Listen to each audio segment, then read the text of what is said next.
Let's talk about liability and negligence. Hi, my name is Abahi and I am a claims adjuster. If I can help you make money in this very lucrative industry, would you let me?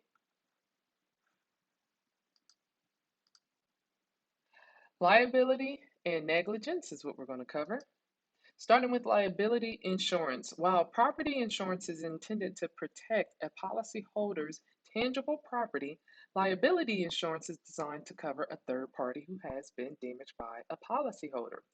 First, we will define and analyze the role of negligence in a liability case.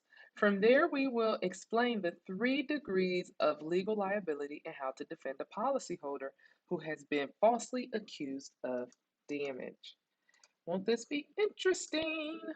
Liability insurance always indemnifies a third party, never the insured. That's important to note for the test. Legal liability can be determined outside of court. So we don't have to jam up the court systems. Here's an example. If a driver runs a red light and crashes into someone in the process, it's clear that he is legally liable for the damages he caused because he broke the law when he ran the red light. That was in his control. No court ruling is needed, and the liability insurance claim can be settled according to the policy.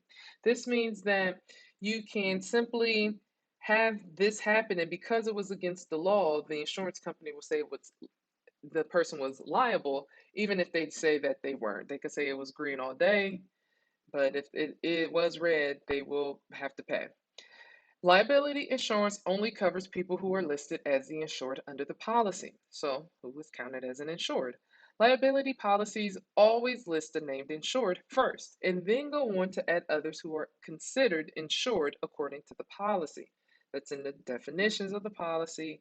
And if you want to find the definitions, you're going to look at the deck page. What I just said is on the test, so replay that to make sure you grasp it. Because only liability will cover people or organizations that are listed as the insured in the policy. Negligence refers to conduct that falls below the standards established by law for the protection of others against unreasonable risk of harm.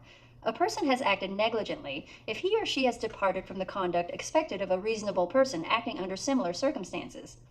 In order to establish negligence as a cause of action under the law of torts, a plaintiff must prove that the defendant had a duty to the plaintiff, the defendant breached that duty by failing to conform to the required standard of conduct, the defendant's negligent conduct was the cause of the harm to the plaintiff, and the plaintiff was, in fact, harmed or damaged.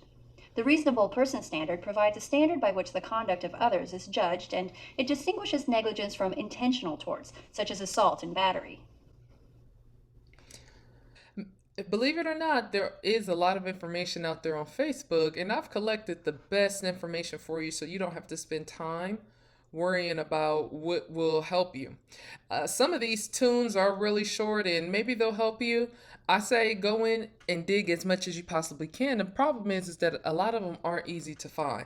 Our course helps you discover where everything you need is.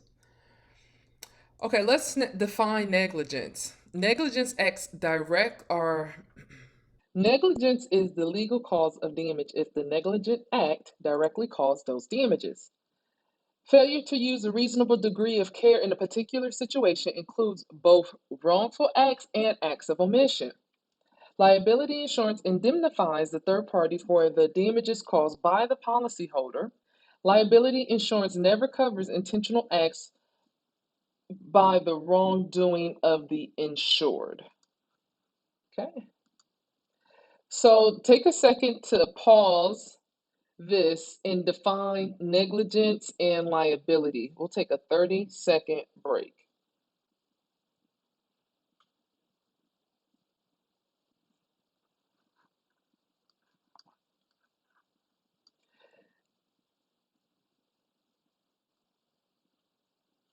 Negligence is the most important concept in understanding legal liability. Accidents happen every day because people make mistakes. The insurance industry views these mistakes as negligence.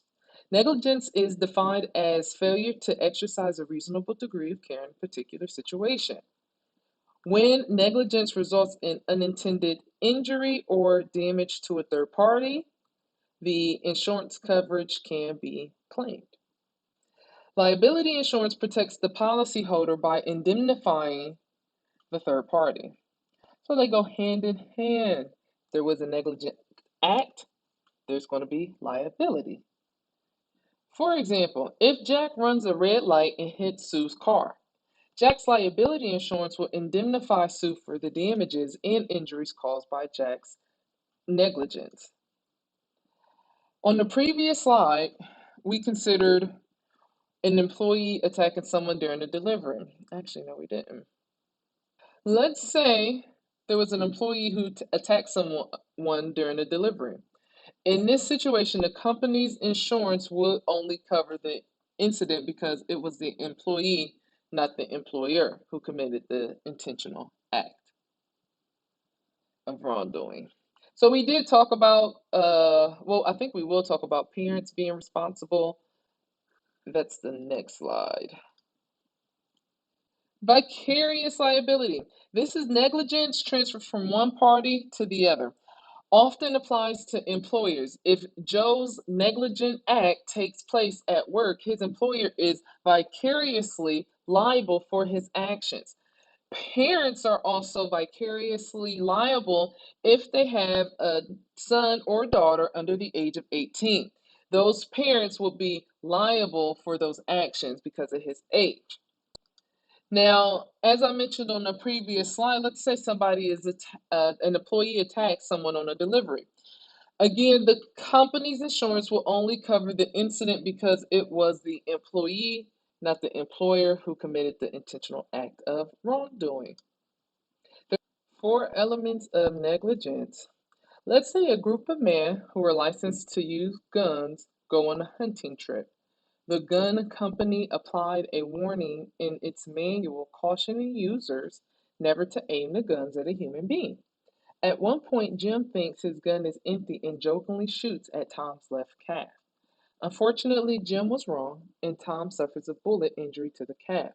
Because Jim did not obey the warning, he is liable for Tom's injury. The negligent act caused the injury. So now we have to prove negligence when it comes to claims and the whole purpose of insurance. To summarize, proof of negligence must involve both a wrongful act and a loss, and that loss must be a direct result of the wrongful act. If a claimant cannot prove all 4 elements of negligence, here you see them, then negligence is not the cause of his damages. So you have to prove all 4 of these. When there's a legal duty, the defendant had a legal duty to act in a certain manner. In the case with the guys who went out hunting, he had the legal duty to not shoot that. He has the legal duty actually to not shoot his fellow friend. Okay, right? We're not supposed to shoot our friends legally. That's against the law. Now, the breach of duty was when he failed to act by not pointing the gun at somebody else. Remember, that's what they said. That was your duty by ownership of the gun. So now the plaintiff must show that they suffer. So the guy who got shot in the leg is the plaintiff. And it has to show that it was due to the injuries of the defendant, which is the guy who pulled the trigger. The loss or injury to the plaintiff must have been a direct result of the defendant's breach of duty. So A led to B. He pointed carelessly. It was a breach of the duty to not do that, and he shot somebody, which is against the law. So automatically, there is negligence. A group of men who are licensed. Let me see, make sure this is not the same example. It is. Okay, so I'm just was trying to show you again. So what was the warning, the legal duty, warning in the owner's manual, breach of duty, aimed and shot at the guy's head or the leg. The bullet wound was suffered, and A caused B, which led to C. Okay, list the 4 elements. We just went over that, the 4 elements. Take 30 seconds. These are the 4 elements that is on the test. So pause that, screenshot it. Okay. Just going backwards. Okay, defenses. So, hey man, I ain't shoot that man. These defenses here that you see are the defenses against negligence that are permitted to be used in a court of law are determined by state law. There's several here, so I am going to jump in and get into each one.